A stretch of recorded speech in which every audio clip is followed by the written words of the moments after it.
Hello बच्चों, let's see the question. The question says if the sum of the three numbers in AP is 24 and their product is 440, find the numbers. So इस question को solve करने के लिए first हम तो कुछ की कंसेप्ट का यूटिलाइजेशन करेंगे.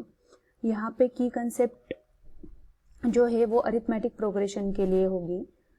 A1, A2, A3 and so on up to AN are the terms in arithmetic progression.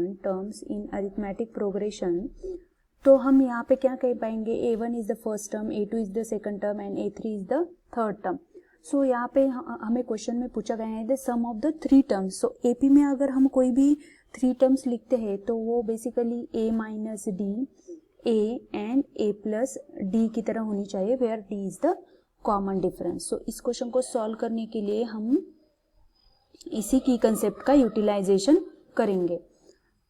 So given things are the sum of the three terms is equals to 24 and their product is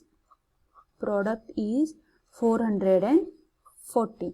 so यहाँ पे हम basically some का देखते हैं क्या होगा. हमारे पास तो थ्री टर्म्स तो है A minus D, then A and then A plus D. So इसकी sum A minus D plus A plus D is equals to 24. यहाँ पे तो बेसिकली D कैंसिल हो जाएगा और यहाँ पे 3A is equals to 24. So value of A should be 8. तो हमें यहाँ पे तो 8 तो मिल चुका है.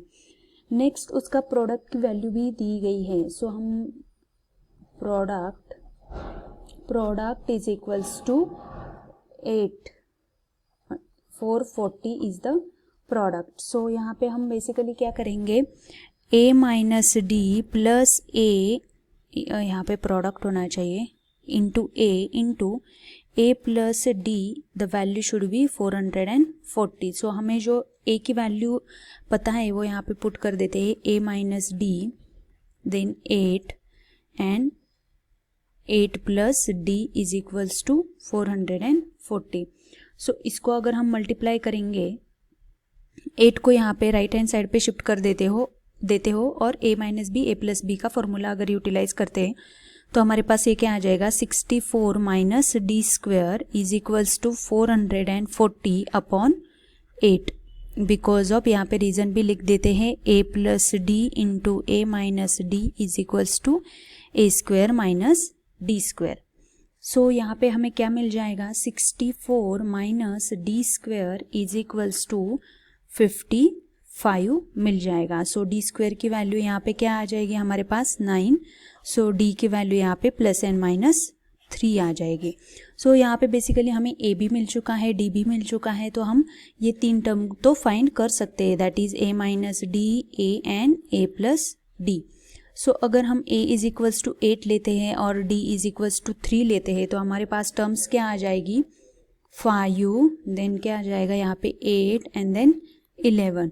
अगर हम A की वैल्यू 8 लेते हैं एंड D की वैल्यू -3 लेते हैं तो हमारे पास टर्म्स क्या आ जाएगी, फर्स्ट तो 11 आ जाएगा, then 8 and then 5.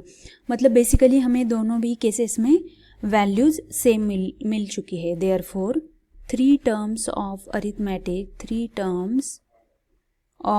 AP should be 5, 8 and 11. This one is our required solution. I hope you understood guys. Thank you so much.